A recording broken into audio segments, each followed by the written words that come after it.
What's up, guys? Hybrid Mongoose here. Welcome back to another episode of Pokemon Go. And today we are going to talk about the Ultra Unlock. And there's been a lot of news about this lately. I am so late on covering this, and I'm fully aware of that. But if you have not seen what the Ultra Unlock is, let's talk about it first, and then I'm going to discuss what I think about it. So let's get right into it. And this is the official announcement from the PokemonGoLive.com website. It says Professor Willow's Global Research Challenge ends with a power-packed Ultra bonus event. And there's lots in here, guys. There is so much information going on right now, and Pokemon Go Hub has done a really good job of making a really good graphic for it, which I'm going to show in a second. But yeah, let's get right into it. It says, trainers, throughout the past few months, many of you have worked hard to meet the goals of Professor Willow's Global Research Challenge. During Dortmund Safari Zone in June, Pokemon Go Fest in July, and Yokosuka Safari Zone event in August, trainers from around the world completed a variety of research tasks for Professor Willow with dedication and enthusiasm. And now it's time to celebrate with a special Ultra bonus event. First, starting September 13th at 1 p.m. PDT, trainers all around the world will be able to encounter 3 legendary Pokemon originally discovered in Kanto region. Articuno, Zapdos, and Moltres will appear in raid battles until September 20th. So it's the very first thing right there. One good thing to note is Regirock, the Regis are gone. And if you're lucky, you may be able to encounter their shiny forms. Also, Pokemon originally discovered in Kanto region will appear more frequently all around the world and show up more frequently in raid battles until September 30th. They're going to mix up the raid bosses a little bit, which is cool. I'm interested to see what they will be. And there's more. On September 20th at 1 p.m. PDT, that is like right when the raid battles end for Articuno, Zapdos, and Moltres, Mewtwo will come to raid battles for the first time ever. Mewtwo has previously only been available to trainers invited to EX raids, so prepare yourself and don't miss out on your opportunity to encounter a powerful Pokemon before it disappears. Finally, there's one more special surprise. Farfetch'd, Kangaskhan, Mr. Mime, and Tauros will be joining the Alolan Pokemon in 7km eggs through the end of September. These Pokemon have not migrated to many parts of the world, so don't miss out on this unique opportunity to send gifts to friends and finally achieve a complete Kanto Pokedex. Thank you, trainers, for working to complete Professor Willow's research. Plenty more to explore and many new Pokemon to discover, so let's get out there and go! So this is the graphic that I was talking about that is actually really good. This right here, and credit to Pokemon Go Hub for making this. So September 13th to the 20th, which is starting tomorrow, Articuno, Zapdos, and Moltres raids. This is huge for me, and I'm going to tell you why. The reason why I like this is because nobody was raiding for Regis, okay? People were getting their 1-2 unlocks, and that was about it. Except for, you know, during the time when the Stardust event was still live and you were getting 3,000 Stardust apiece. Of course, people were raiding more often then, but still, before the Stardust event, I would take my lunch, sit at a Regirock raid, and not a single person would come up. I couldn't even bribe my friends to go to the raid. So unless they do something with them later, they're kind of worthless, and I hate to say it that way, but they were just taking up raid spots. I know they had to do them at some point in time, but it's kind of like I wish they didn't close the summer out in that way. So, and then on September 13th to the 30th, Farfetch'd, Kangaskhan, Mr. Mime, and Tauros in 7km eggs.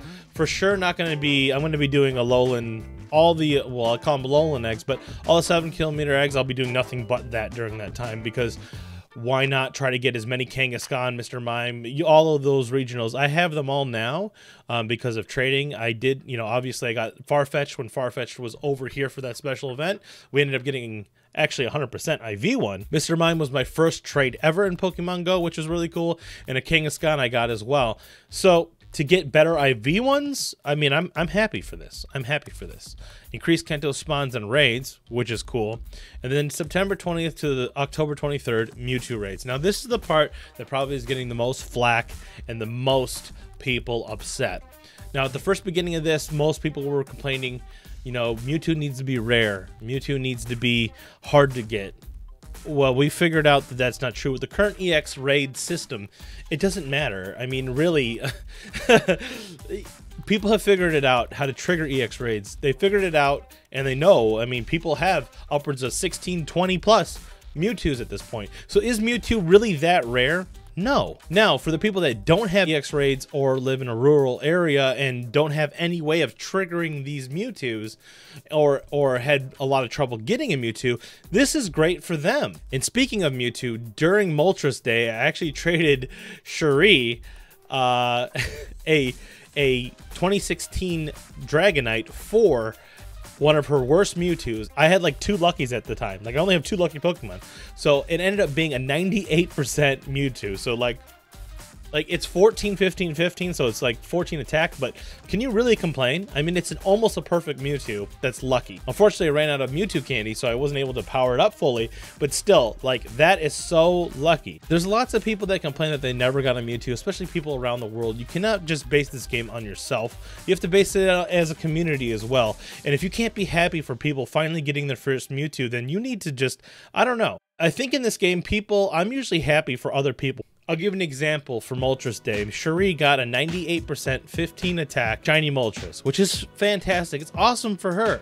I'm happy for her. So the people that are complaining about this update because they could claim like, hey, I already got a shiny Zapdos, and I already got a shiny Articuno, and I already have all these regionals, and I already have Mewtwo. This is lame. To those people, they need to really just realize that there's so many people that maybe they didn't get a chance to do the Articuno Day. Maybe they had family things and they couldn't do it. I mean, you can't account for everybody. And are you going to really complain about getting another shiny Zapdos or another shiny Moltres? No. I mean, they're definitely more sought after and more worth getting than the Reggies, so I don't get where that is a concern. I mean, if you already claim that you already have do you have 100% Moltres that's shiny? No, then you have a reason to raid for one, don't you?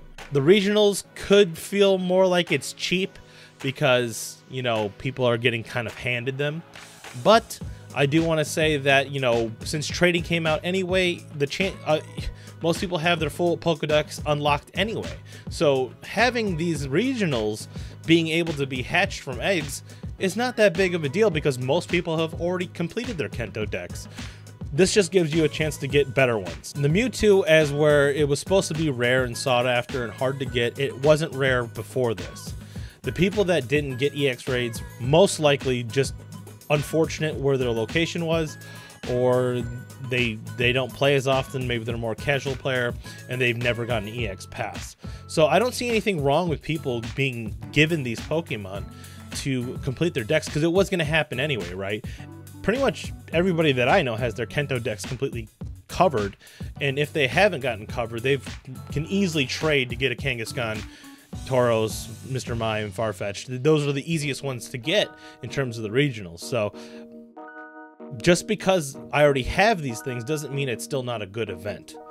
I still think it's going to be fun trying to go after the shiny Articuno and Zapdos and Moltres, and I am excited to see what hatches out of these eggs, I'll be honest with you. And Mewtwo, I have a good one. Obviously, I got that 98%, but why not get more? I need more candy, and I ran out of candy, so why not try to farm candies from Mewtwo when I'm raiding for it anyway? So there's plenty of reasons why this is a good event, and I think the people that can't see that are the people that only care about themselves. The people that can't see that this is actually a halfway decent event, I'm sorry, you already have everything.